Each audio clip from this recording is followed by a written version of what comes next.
आशा करते हैं आप सब बहुत खुश हो गए। मेरा नाम है अभिषेक कुमार। आज की क्लास में हम बात करेंगे मैथ के एक बहुत ही जबरदस्त टॉपिक के बारे में बात करेंगे। टॉपिक आपका है, जैसे आय आपको दी रखी होती है, बचत और जो आपका खर्च होता है, अगर इनको बढ़ाया जाए तो एक दूसरे पर क्या इफेक्ट होता है, एक दूसरे पर क्या प्रभाव पड़ता है, इन सारी चीज के बारे में आप बहुत ही जल्दी, बहुत ही कम समय में सीखने वाले हो। जैसे आपका ये क्वेश्चन दे रखा है, इस क्वेश्चन को देखो, बोला गया एक व्यक्ति अपनी आय का 60% खर्च कर देता है। यदि व्यक्ति की आय 10% बढ़ती है तथा खर्च भी 10% बढ़ता है तो बचत में क्या परिवर्तन होगा, ये आपसे पूछा जा रहा है। देखो, अगर आपको हमारे छोटे छोटे टाइप पसंद आते हो तो वीडियो को लाइक किया करो। अगर पसंद आते हो तो भाई लाइक करो उसको, वीडियो को, और कमेंट करो कि क्या आपको चाहिए। स्पेशल टाइप आपको कोई हो तो उसके बारे में आप कमेंट करो, हम स्पेशल टाइप आपका लेके आएंगे। बात समझ में आ रही है? और चैनल को सब्सक्राइब करोगे तभी तुम आगे बढ़ोगे, हम आगे बढ़ेंगे। बात समझ में आ रही है कि नहीं आ रही? तो क्वेश्चन में देखते हैं। क्वेश्चन में बोला कि एक व्यक्ति अपने का 60% खर्च कर देता है। अब एक बात समझो, जो उसका खर्च है, खर्च को हम बोलते हैं एक्सपेंडिचर से खर्च होता है, इनकम से क्या होती है, उसकी आय होती है, और अगर हम बात करें सेविंग, एस से क्या होता है, उसकी सेविंग्स होती है, उसकी बचत होती है। तो इन चीजों से हम डिनोट करेंगे। बात समझ में आई आपको? तो अब देखो एक चीज, अगर हम यहाँ पे इनकम लेट कर ले, यहाँ पे एक्सपेंडिचर लेट कर ले, यहाँ पे सेविंग, ठीक है। तो अगर एक बात ये बताओ, एक व्यक्ति अपने आय का 60% खर्च कर देता है तो 60% की वैल्यू क्या होती है? 60% की वैल्यू क्या होती है? 6/10, या फिर इसको तुम लिख सकते हो 3/5, यही तो लिख सकते हो 3/5। अब एक चीज समझो, ये 5 क्या, ये टोटल होता है, तो मतलब 5 कमा रहा है, ये क्या था, ये आपका एक्सपेंडिचर था, कितना? 60%। मतलब अगर वो कोई चीज 5, कोई व्यक्ति अगर 5 कमाता है तो उसमें 3 क्या कर देता है? खर्च कर देता है। तो सिंपल सा, अगर 5 कमा रहा है, 3 खर्च कर दे रहा है, तो अगर 5 कमा रहा है, 3 खर्च कर दे, तो बचा कितना रहा है भैया? सिंपल सा, सबको दिख रहा है, 2 बचाएगा, ठीक है। अब देखो आगे क्वेश्चन में बोला गया, यदि व्यक्ति की आय, जो व्यक्ति है उसकी आय, अगर उसकी इनकम अगर 10% इंक्रीज हो जाए, बढ़ जाए, तो हम इनकम को क्या करेंगे? अगर इसकी जो इनकम, यही तो है 5, अगर इसको हम 10% क्या कर दे? इंक्रीज कर दे। 10% जब आप इंक्रीज करो, कितना हो जाएगा? 5×50%, इसकी टोटल इनकम बन गई जाके। अब इसके बाद और आगे क्वेश्चन में पढ़ो, खर्च भी 10% बढ़ता है। अगर इनकम बढ़ रही है तो खर्च बढ़ेगी, ये तो स्वाभाविक बात है। तो खर्च, इनकम भी क्या, कितनी बढ़ती है? इनकम भी आपकी 10% बढ़ जाती है। जब ये इनकम 10% बढ़ेगी तो कितना हो जाएगा? 10 या 30% टोटल बढ़कर हो जाएगी, इतनी हो जाएगी। अब एक बात बताओ, क्वेश्चन ने पूछा कि सेविंग पे क्या इफेक्ट पड़ता है, सेविंग पे क्या प्रभाव पड़ता है। तो सिंपल से ये बताओ, 50 कमा रहा था, 50 कमाने लगा अब, और 30 खर्च कर दे रहा है, तो कितना बच रहा है? 20% बच रहा है ना। सिंपल से 20% बच रहा है ना, तो सेविंग क्या हो जाएगी उसकी? 20% हो जाएगी। तो सेविंग 20% कैसे हुई? अगर कैसे हुई, यहाँ पे देखो 3 और 10 का मल्टीप्लाई कराया गया तब ये 30 आया है, तो 20 में से इसका भाग दे तो पता चल जाएगा कितनी हुई। तो सिंपल सा क्या हो जाएगा, यहाँ पे 20/2% जैसे ही करोगे तो सिंपल सा 10% आपका निकल के आ जाएगा। 20%, ये जो उसकी सेविंग निकल के आई, उसमें 2 का भाग दोगे इससे, तो किससे नहीं, कितना निकल? 10% निकल के आ जाएगा। मतलब कहने का सिंपल सा ये कि उसकी जो सेविंग होगी वो भी 10% क्या हो जाएगी? इंक्रीज हो जाएगी। तो इस क्वेश्चन का जो आंसर होगा वो 10% होगा। मतलब जो सेविंग होगी उसमें क्या प्रभाव पड़ेगा? तो सेविंग उसकी भी 10% से इंक्रीज हो जाएगी। बात समझ में आपको आई? तो बढ़ते हैं इसी से अगला क्वेश्चन देखते हैं, वो भी बहुत ही इंपॉर्टेंट क्वेश्चन है। अगर ये आपको क्वेश्चन समझ में आ गए तो परसेंटेज की बहुत सारी प्रॉब्लम आपकी सॉल्व हो जाएगी, ठीक है। तो देखते हैं अगला क्वेश्चन।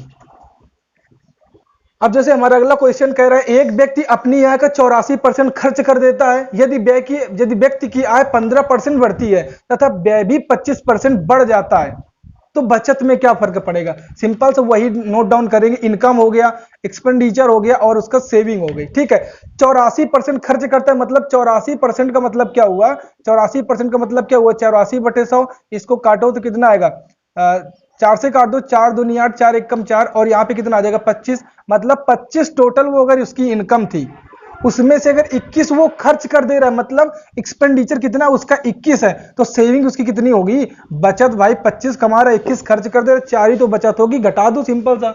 अब आगे क्वेश्चन में क्या बोला गया? व्यक्ति की आय 15% बढ़ जाती है। अब बताओ, जो यही तो व्यक्ति की आय थी, ये व्यक्ति की आय 15% बढ़ जाती है, तो जब 15% बढ़ेगी तो होगी कितनी? 15 75, 7, 15 दूनी 30, 7, 37, मतलब कहने का 375% हो जाएगी बढ़ के। 25 थी उसमें 15% बढ़ रही तो 375% हो गई बढ़ के। इतना समझ में आया। अब एक्सपेंडिचर भी क्वेश्चन में दे रखा है कि जो उसका व्यय है वो भी 25% बढ़ता है, तो व्यय 25% उसका क्या हो गया, बढ़ गया। व्यय ज्यादा बढ़ गया या कम बढ़ गया देखते हैं।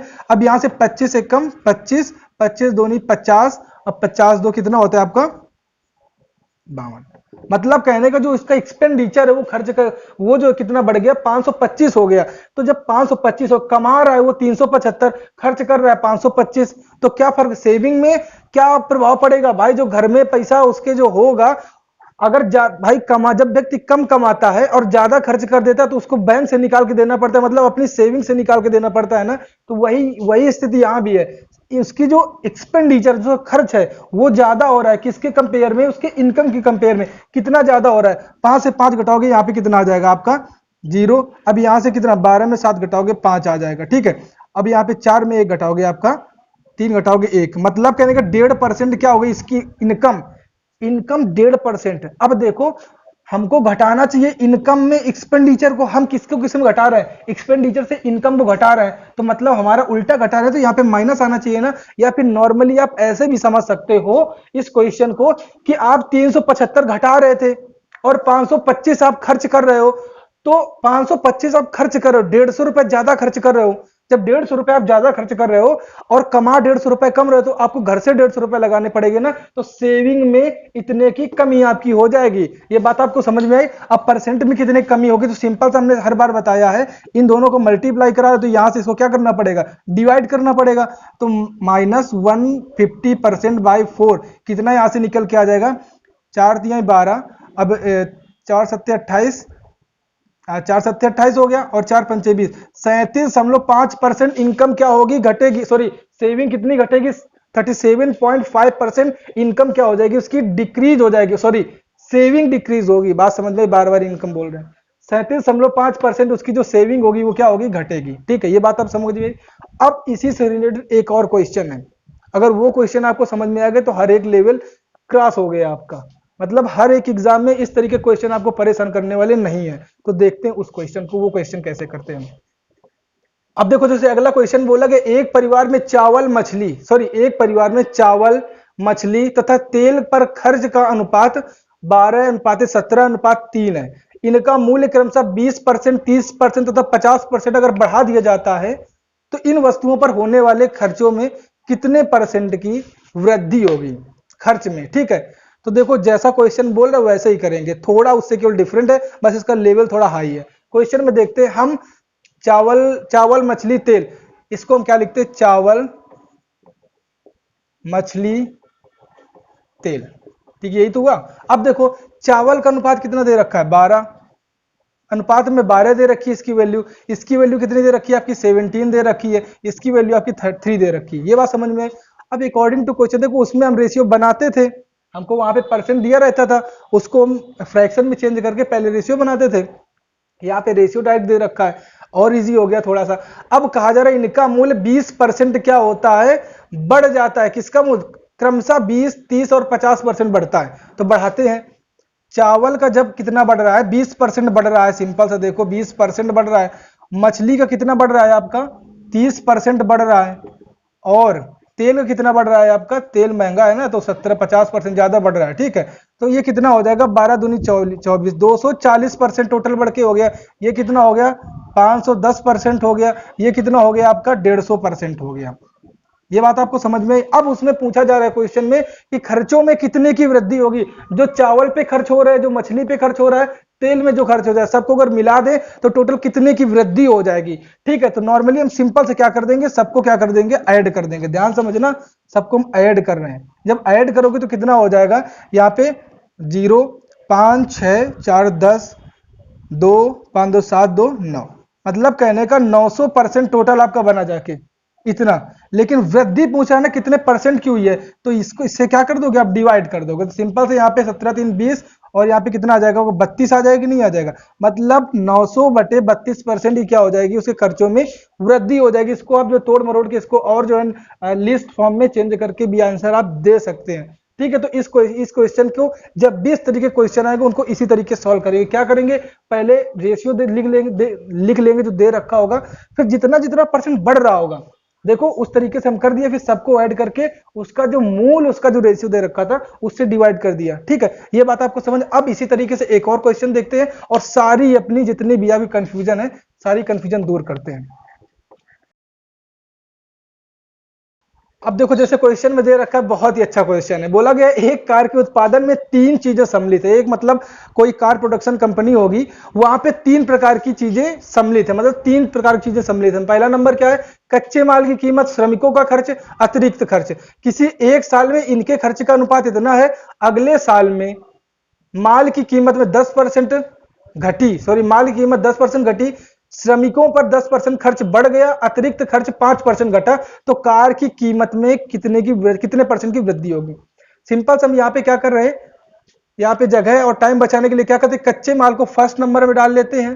ठीक है, मतलब कच्चे माल जो फर्स्ट नंबर पे, श्रमिकों को दूसरे नंबर पे डाल देते हैं, और जो हमारा अतिरिक्त खर्चा है उसको तीसरा नंबर बोल देते हैं। ठीक है, अब देखो सिंपल से क्या कह रहा है, इनका रेशियो क्या दे रखा है, रेशियो इनका सिंपल दे रखा है 4:3:2, ये आपका रेशियो दे रखा है। अब अकॉर्डिंग टू क्वेश्चन हम क्या करते हैं, जब भी क्वेश्चन में दिया होता है कि इन सबकी पहली वाली कितने परसेंट बढ़ रही है, पहले वाला जो कच्चे माल की जो कीमत है वो आपकी 10% क्या हो रही है, घट रही है। जब 10% घट रही है तो हम सिंपल सा क्या कर देंगे, 10% यहाँ पे घट रही है ना, तो घट के कितनी हो जाएगी, 4-40% क्या हो जाएगी, टोटल घट जाएगी। अब यहाँ पे जो दूसरी चीज है वो श्रमिकों की कीमत, श्रमिकों के खर्च, जो श्रमिक का मतलब जो लेबर होते हैं उनका जो चार्जेस होता है वो कितना 8% बढ़ गया। जब 8% बढ़ गया इनका चार्ज, तो प्लस 8×24 क्या हो गया, बढ़ गया, प्लस अब यहाँ पे जो नेक्स्ट है अतिरिक्त खर्च, जो आपका एक्स्ट्रा चार्ज है वो क्या हो गया, वो 5% आपका घट गया। जब 5% आपका घट गया, घटा दें, जब घटाओगे कितना घट जाएगा, टोटल 10% आपका घट गया। प्रेजेंट सिचुएशन में टोटल 10% घट गया। ठीक है, ये एक साल पहले का ये प्रेजेंट सिचुएशन है।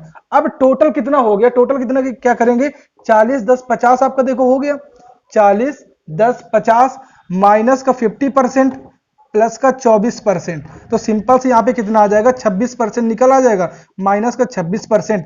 अब किसमें, 4-3-7-2-9, इसमें मतलब कहने का इतने परसेंट की गिरावट आएगी। क्वेश्चन में वृद्धि पूछी जा रही है, इतने तो कार की कीमत में वृद्धि बताओ। तो यहाँ पे क्या होगा, यहाँ पे सिंपल हम देख रहे हैं कि क्वेश्चन पहले नंबर में 10% घटी, श्रमिकों पर 8% बढ़ा, और अतिरिक्त खर्च 5% बढ़ा। तो सिंपल सा हमारा क्या कह रहा है, क्वेश्चन में जो भी पूछा जा रहा है उससे मतलब रखो, -26/9% की क्या हो रही है, गिरावट हो रही है। उसके कार की कीमत में इतने परसेंट की क्या हो रही है, गिरावट हो रही है। ठीक है, तो आई होप ये सारे क्वेश्चन आपको बहुत ही अच्छे ढंग से समझ में आ गए होंगे। अगर क्वेश्चन आपको समझ में आए हैं तो वीडियो को लाइक करो, कमेंट करो, शेयर करो, और चैनल को ज्यादा से ज्यादा सब लोगों तक पहुंचाओ ताकि लोग सब्सक्राइब करें। ठीक है, तो अगर समझ में आ रहा हो तो इसी तरीके से खुश रहो, पढ़ते रहो। This is Abhishek Kumar signing off. मिलते किसी एक और जबरदस्त interesting topic, type and chapter